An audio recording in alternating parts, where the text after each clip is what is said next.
네, 이슈 레이더 시간입니다. 오늘도 신인규 기자 나와 있습니다. 안녕하세요. 안녕하십니까? 오늘 이슈 보시죠. 오늘 두 개를 가져왔습니다. 자, 짜잔. 예, 첫 번째 전기차 여러분들 관심 많으시죠? 관심이 조금 떨어졌나요? 올 들어서는.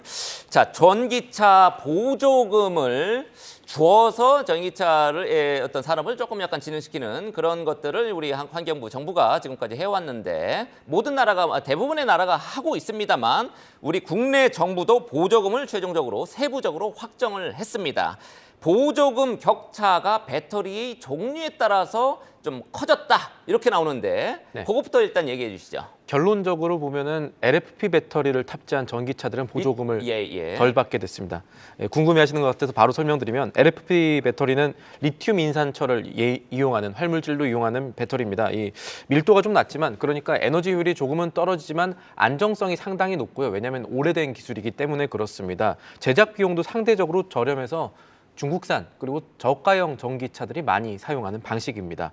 이 LFP 배터리를 탑재한 테슬라 모델 Y 후륜구동 모델 같은 경우는 국내에서 이 전기차 보조금이 한 해 사이에 이번에 60% 깎이는 효과를 갖기도 했는데 이 상대적으로 국내 주요 완성차 업체들이 채택하는 니켈, 코발트, 망간, 이 3원계 배터리, NCM 배터리 같은 경우는 보조금을 상대적으로 온전하게 받을 수 있어서 이 보조금 산출 방식이 확정된 이후에 업체 희비가 엇갈리는 모습입니다.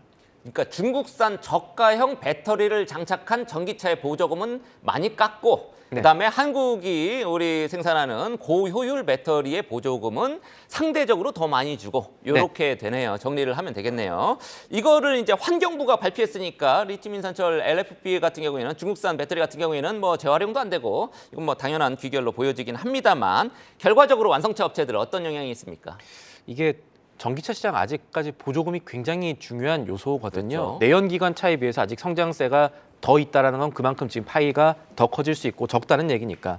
어제 보조금 확정 소식 나오고 시장에서 주목하는 부분이 단기적으로 테슬라에 맞춰지긴 했었습니다. 이 보조금 많이 떨어졌으니까요. 그런데 조금 더 긴 시각에서 보면은 이거는 아까 앵커께서 중국 얘기 짚어주신 대로 이 중국산 전기차들이 올해부터 들어올 가능성이 높아지는데 이거를 보조금 혜택을 당초 정책에 비해서 줄이게 된다는 게 산업적으로는 조금 더 의미가 있는 얘기가 될 겁니다. 대체로 중국산 전기차들이 LFP 배터리 탑재하니까 그렇습니다. 이게 지난해부터 그래서 싸죠. 맞습니다. 지난해부터 중국 업체들 고민이 전기차 과잉 생산이 됐습니다. 지난해 중국 정부가 보조금을 조금 줄이기 시작하다 보니까 내수 시장 잘 안 되고 생산한 거 그대로 있으니 이거를 해외 수출로 돌리자 이런 얘기들로 해결하는 모습 보이고 있는데 중국 전기차 1위 업체 비아디가요. 우리나라의 그 아토3라고 해서 이 전기차 모델을 올해부터 수출할 수 있다라는 얘기들이 나오고 있습니다. 한국에 들어오겠네요? 네, 그럴 가능성이 굉장히 높다라는 얘기들이 산업계에 들리고 그러니까 이거는 중국산 전기차들 본격적으로 국내 시장 들어오기 전에 앞서서 정책이 조금 그들한테 불리한 규칙이 된 것으로 수정이 됐다 이렇게 볼 수가 있는 게 그런 생각까지 해볼 수가 있는 게 이번에 전기차 보조금에 대한 얘기가 되겠습니다. 네, 사실 뭐 중국 자동차 위험해서 어떻게 타냐 이렇게 생각하시는 분들 많겠지만 전기차는 다릅니다. 비아디는 세계 1등이 됐고요. 생산량이나 판매량에서 그렇고요. 물론 중국에서 자기들이 많이 사주긴 했습니다만 뭐 로봇 청소기 지금 로브락 이런 거 판매되는 거 보면 중국 샤오미가 생산하죠. 이런 거 보면 지금 중국의 기술이 많이 따라간 것 같습니다. 그래서 조금 우리도 이런 칸막이 같은 게 살짝 필요하지 않나 이런 생각이 듭니다만 보조금을 확정된 뒤에 국내 완성차 업체들 차값을 좀 낮추고 뭐 이런 동향이 좀 잡혔죠.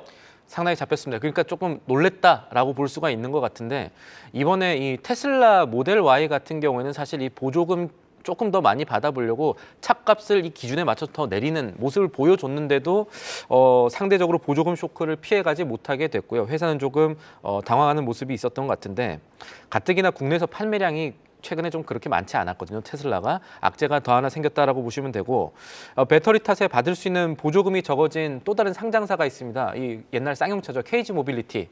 여기 같은 경우는 토레스 전기차가 보조금이 좀 많이 깎이게 됐는데 보조금이 확정된 직후에 급히 차값을 200만 원 내리기로 하는 발표를 하기도 했었습니다. 그리고 경쟁사들이 받는 보조금이 상대적으로 더 많이 깎이면서 상대적인 혜택을 받았다고 볼 수 있는 현대차나 기아 같은 경우는 표정 관리를 조금 하고 있는 모습이 관측됩니다. 네, 현대차, 기아도 각각 뭐 거의 200만 원 정도 차값을 낮췄더라고요. 전기차 같은 경우에는 차값을 낮추면 이제 추가 보조금을 뭐 20% 이렇게 더 주기 때문에 적극적으로 좀 낮추었던 것 같습니다. 역시 뭐 국내 전기차 전략을 뭐 잘 짠 것 같습니다. 국내 업체들이. 하지만 문제는 이제 외국 정부의 동향일 텐데 한국 정부가 이렇게 보조금을 약간 좀 차별적으로 주지 않았나 이런 또 불만이 외국 해외 전기차 업체들이 제기할 가능성이 있단 말이죠. 자국 우선주의 뭐 어쩌고 이렇게 얘기할 가능성이 있는데 요거는 어떻게 보세요? 사실 각국이 그렇게 돌아가고 있는데 이번에 이 환경부가 세운 논리들을 보면은 이번에 단순하게 어떤 나라에 대한 방패원이라기보다는 이런 식으로 봐야 될 것 같습니다. 환경부가 전기 승용차 보조금 상출 방식을 이번에 개편을 했죠. 이거 보면은 그동안에 없던 변수가 3가지 생겼습니다. 배터리 성능과 재활용성, 요게 핵심입니다. 신설 기준이 사실 모두 LFP 배터리에 불리하긴 하지만 LFP 배터리가 가지고 있는 약점이죠. 이 상대적으로 재활용성이 조금 떨어진다는 점을 초점을 둔 거예요. 이번에 새로 생긴 기준 따르면은 배터리 1kg에 든 금속 가격이 2,520원 넘어가야 보조금 100% 받을 수가 있는데 뭐 니켈, 코발트, 망간 들어간 이런 금속들 들어간 NCM 배터리는 기준 충족하지만 사실상 재활용 가능성이 리튬 정도밖에 없는 LFP 배터리는 이 기준 채우기가 어려운 거죠. 리튬 가격이 안 오르는 한에는 그렇습니다. 그래서 사실 모양새 자체는 국내 왕성차 업체에 조금 더 유리한 얘기가 나오는 거는 맞지만 여기에 대한 환경부 입장이나 논리 보면은 LFP 배터리는 아까 말씀하셨던 것도 있지만 현재 시장상 재활용성이 낮고 방치될 가능성이 크기 때문에 재활용 경제성이 조금 더 높은 배터리를 사용하도록 유도하도록 정책을 딴 것이라고 설명하고 있습니다. 그러니까 자국 우선주의는 아니고 시대의 흐름을 고려했다는 논리입니다. 네, 명분 싸움인데 명분에서 뭐 요 정도면은 뭐 충분한 것 같습니다. 사실 우리 신 기자도 그렇고 저희 뉴욕 있을 때 이제 미국 IRA 나오면서 깜짝 놀랐었죠. 미국에서 전기차 보조금 지급 기준은 미국에서 생산한 전기차 또 배터리 요거 장착을 해야 되는 거죠. 그래서 이제 현대차도 많이 손해 보곤 했는데 보통 이제 보조금 정책은 자국의 세금이기 때문에 이런 것도 자국 업체에 조금 유리하게 약간 특정 짓는 그런 특징이 있습니다. 두 번째 이슈를 보겠습니다. 고려 아연. 이 기업 얘기를 할 텐데 세계 최대의 비철 금속 제조업체입니다. 이 고려 아이언에서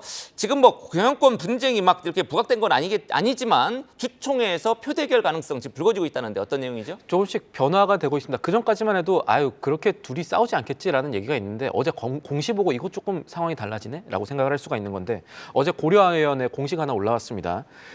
영풍이 의결권 대리행사 권유 참고 서류 제출했는데 쉽게 말해서 이 고려 아연의 주주인 영풍이 이번 주총에 나온 의견이 잘못됐기 때문에 이 주주분들께서 반대표를 좀 행사해 주십사 하는 겁니다. 주당 5,000원 현금 배당하지 말고 10,000원으로 해달라. 또 신주 인수권 발행 정관 변경 이런 거 하지 말아달라. 이런 얘기입니다.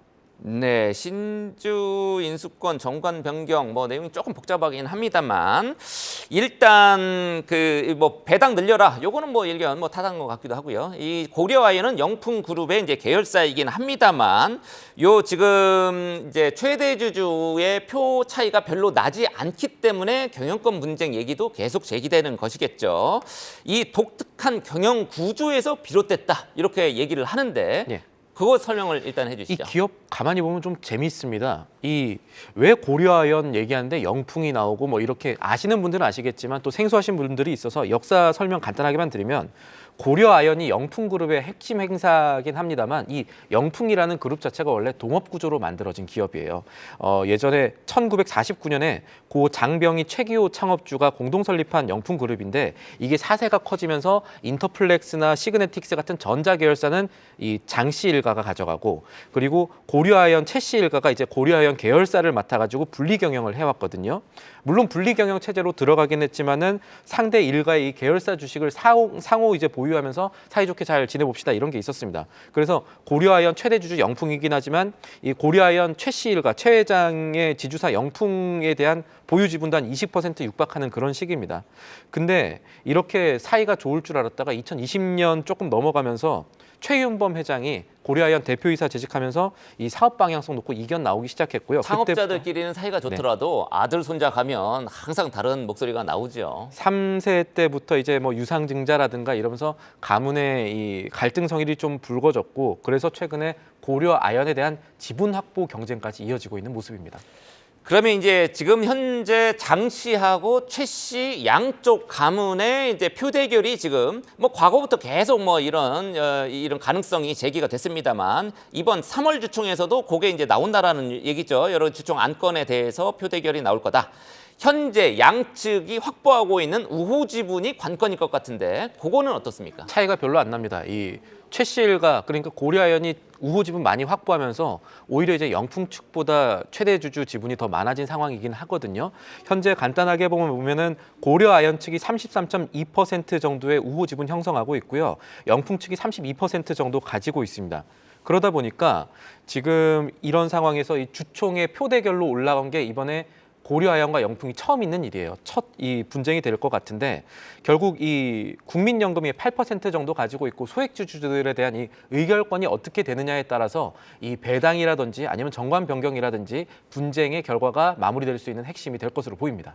네, 그래서 3월 주총에서는 표 차이가 지금 얼마 안 나죠. 여러분들 조금 아까 이제 차트에서 보셨듯이 소액주주가 되게 기해진 상황이 된 거죠. 네, 그렇군요. 소액주주도 그렇고 연기금, 특히 이제 국민연금이 좀 많이 갖고 있으니까 국민연금도 어떻게 누구 편에 쓸 건지도 좀 봐야 될 것 같고요. 자, 지금까지 신인규 기자였습니다.